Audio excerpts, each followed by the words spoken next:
கலைஞர் தமிழ் மொழி எந்த வழியிலேயெல்லாம் சிறந்த மொழி என்பதை மிக ஆழமான பல கருத்துக்களால் விளக்கினார்.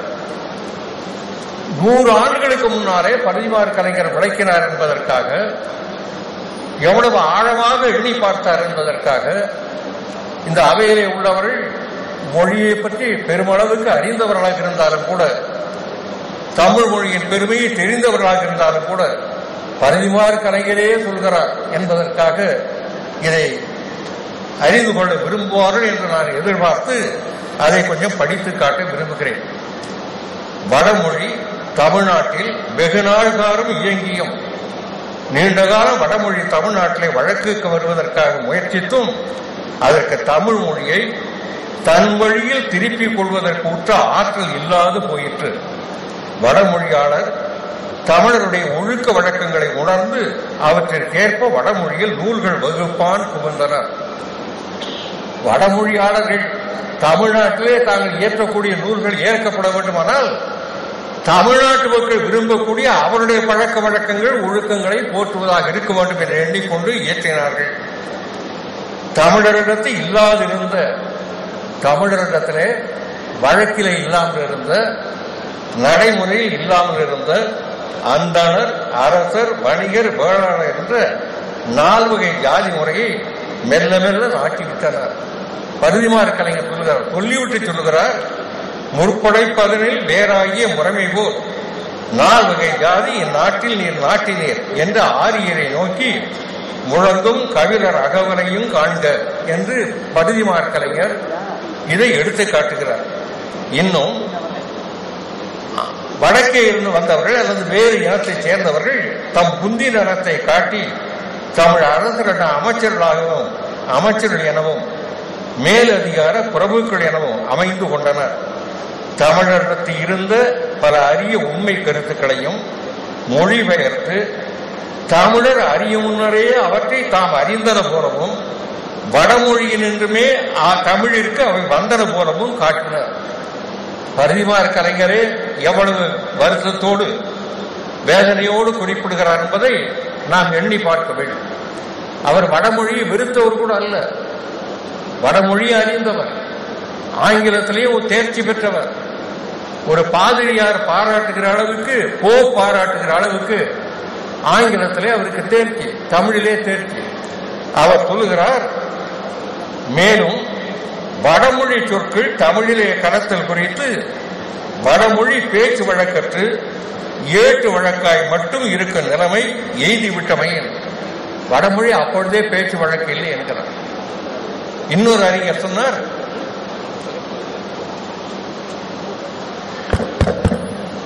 அவையில் தயவு செய்து இடையிலே உரையாட வேண்டாம் என்று கேட்டுக்கொள்கிறேன்.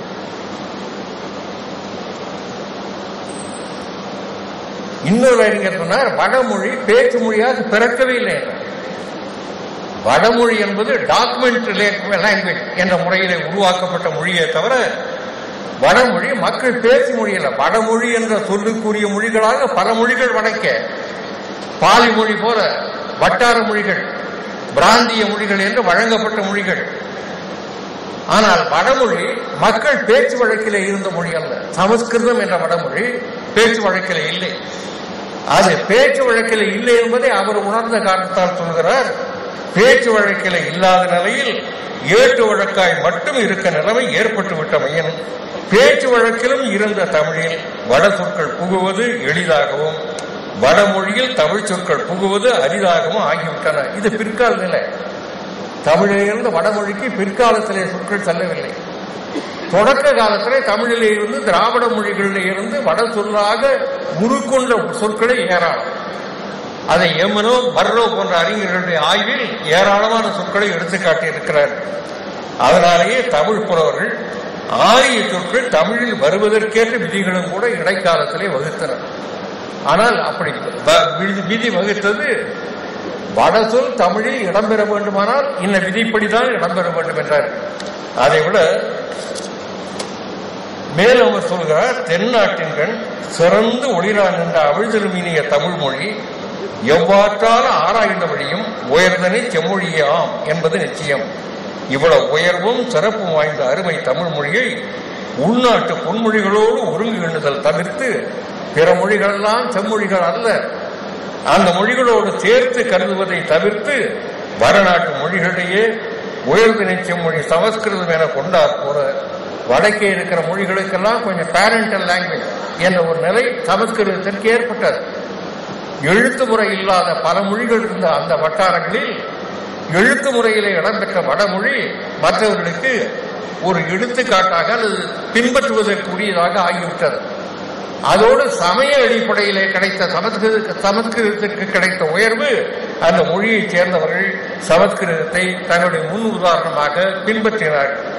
அந்த நிலை இவ்வாறாகவும் நம்ம சென்னை சர்வகலாசாலையார் மேற்கூறியாங்கு தமிழை இழிவுபடுத்தி வகுத்த போதே தமிழ் ராயினார், அதாவது வடமொழியை வைத்துக் கொண்டு தமிழை விளக்க முனைந்த போது தமிழ் அறிஞர்களெல்லாம் எதிர்த்து போராடி இருக்க வேண்டும் என்று சென்னை பல்கலைக்கழகத்திலே அப்பொழுது ஏற்பட்ட நிகழ்ச்சிக்காக சொல்லிவிட்டு இந்த தமிழ் மொழியினுடைய பெருமையை மேலும் விளக்குவதற்கு தமிழருக்கு ஆரியர் இந்தியாவிற்கு வரும் முன்னரே எழுத படிக்க தெரியும். பரிதிமார் கலைஞர் சொல்லுகிறார், வரலாற்று அடிப்படையிலே ஆரியர்கள் வந்ததற்கு பின்னால் தான் இந்தியாவிலேயே கலாச்சாரம் தோன்றியது என்ற ஒரு தவறான கருத்து மொஹஞ்சதாரோ ஹாரப்பாவை வைத்து ஒரு 100 ஆண்டு காலம் 80 ஆண்டு காலம் இந்த நாட்டில் நிலவியது. அந்த கருத்து மறுக்கப்பட்டது.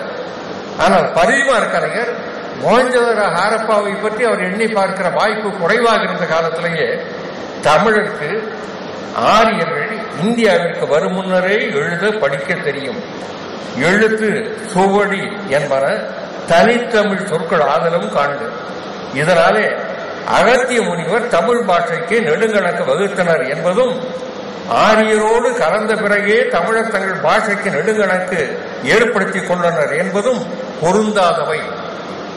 அகத்தியராலே தான் தமிழே பிறந்தது என்பது போல ஒரு தவறான கருத்து. அந்த கருத்து வடமொழியினுடைய சாயல் இருந்த காரணத்தாலே தான் இந்த பெருமை கிடைத்தது என்பது போல அதையெல்லாம் பரிதிமார் கலைஞர் மறுக்கிறார். எப்படி ஏராளமான செய்திகள் பரிதிமார் கலைஞர் சொன்னது மட்டுமல்ல, அந்த நாட்களிலே பரிதிமார் கலைஞர் அவருடைய நூல் வெளிவருவதற்கு முன்னாலே 17ஆவது நூற்றாண்டிலே ஈசான தேசியர் என்ற ஒருவர் இலக்கண கொத்து என்ற ஒரு நூலை இயற்றிய போது அந்த நூலில் அதனுடைய பாயிர பகுதிகளை சொன்னார், 5 எழுத்தால் ஒரு பாடை உண்டென அறையவும் 4 வரை மக்கள் என்றார். அவர் சொன்னதற்கு என்ன கருத்து என்றால், வடமொழியிலே இருந்து தமிழ் 5 எழுத்து தான் வேறுபடுகிறது. இந்த 5 எழுத்துக்கள் தான் வேறுபடுகின்றன. இந்த 5 எழுத்துக்களுக்கு ஒரு மொழி வேண்டுமா என்றார் ஈசான தேசியர். ஈசான தேசியர்னாலே நீசமான தேசியர்னு கூட கருதலாம். அவர் அப்படி சொன்னதை பற்றி பரிதிமார் கலைஞர் மறுத்துரைக்கிறார். இதை ஒரு தனிமொழி என்று சொல்ல வேண்டுமா என்று கேட்கிறாரே, அது குறித்து பரிதிமார் கலைஞர் இலக்கண கொத்துரை செய்த ஈசான தேசிகர் வடமொழி இலக்கணத்தை தமிழோடு கலந்தனர். கலந்த மட்டில் இல்லாது தமது 100 பாயிரத்தின் கண் கூறிய சிறு கூற்றுக்கள் அறிவுடையோர் ஒதுக்கப்பாலனமாகின்றன. பாயிரத்தில் பகர்ந்தவை கேட்டு பேர் அறிவாளர் ஆயினார் நகைத்து விடுப்பர். மற்றவர்களால் நகை செய்யத்தக்க அளவுக்கு தாழ்ந்தது அந்த கருத்து என்று சொல்லி அவர் மறுக்கிறார். இன்னும் பல கருத்துக்கள் அப்படிப்பட்ட ஆழமான கருத்து. தமிழ் முதலில் தோன்றிய மொழி, தொன்மையான மொழி, தனித்தன்மை உள்ள மொழி,